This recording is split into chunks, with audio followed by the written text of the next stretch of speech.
Rated everyone. Hey everyone, and welcome to the PlayStation Competition Centre with myself, Brandon Smith. And Richard Buckley. Today we're looking at FIFA 22, but more importantly, custom tactics and formations that you can use to either help you win games or to come back from a losing position, right? Yeah, absolutely. We're using Man City as the guinea pigs in this situation. They're going to be the team that we are using for winning, if you need a tactic or an instruction, if you're trailing in a game, or just how to start the match. And that's where we're going to start with my particular formation, tactics, and instructions I would use on a team like Manchester City. Firstly, it's a 4-3-2-1. It plays really nice to how FIFA 22 is currently sort of sitting in terms of the gameplay. Finesse shots are really strong at the moment. The midfield battle is where you need to be good. You need to be able to move the ball quickly, but especially in that attacking areas, you want to flood players forward. And that is what we've got right here. If we look at the tactics, it's very balanced. If I go into a game and I've started 0-0, I don't want to show my opponent my hand. I don't want to say to them, I'm playing really attacking or I'm playing really defensive. It's relatively neutral. And I sort of react to how they're playing. As you can see, width 51. I like that extra one, just to give me a little bit more in the wide areas. Depth on 50. Literally everything is balanced. I've found that when playing, especially sort of FIFA 22, the more that you put the instructions and tactics on, maybe things go a little bit astray. You find Rodri up at left wing, you see Gundogan not in those central areas.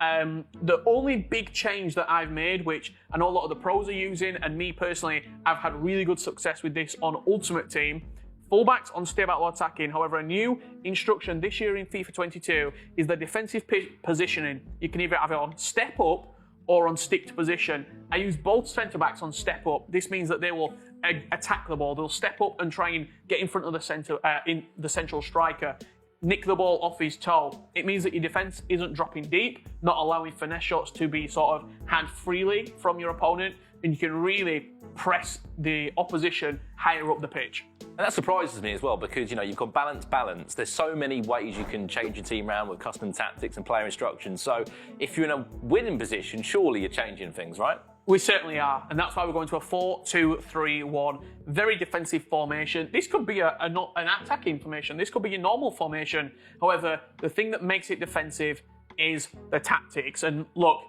it's not very pretty, but if I'm in a 1-0 position and I'm winning, I see the game out no matter what. Width, 35, get it nice and narrow. Depth, 30. I'm sitting deep. I've got 9 behind the ball. Call me Sam Allardyce, because that is how we're seeing this game out. Slow build-up, possession. Look at the corners and the free kicks. Nobody's going in the box. I'm playing short, I'm knocking it around, and I am seeing out this win no matter what. Okay, well, I've got one for you as well, Richard, and for everyone at home as well. If I'm losing a game, and I've done this before, 2 or 3 down, it often does happen, I've just got to go for the game.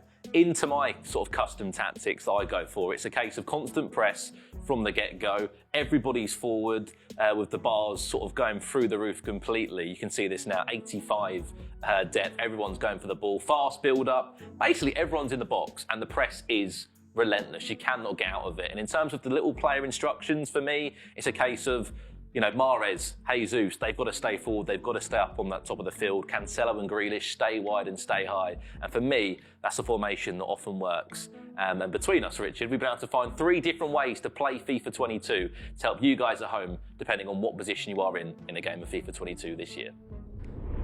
And also, don't forget that if you fancy trying your chances at some FIFA on the PlayStation Competition Centre, you can get yourselves involved via the PS4 Events tab or online at the PlayStation Competition Centre, where you can win some prizes such as cash, FIFA points, or even some in-game avatars. So make sure you get yourselves involved. But for now, it's a goodbye from us, and we'll see you again very soon here on the PlayStation Competition Centre. PlayStation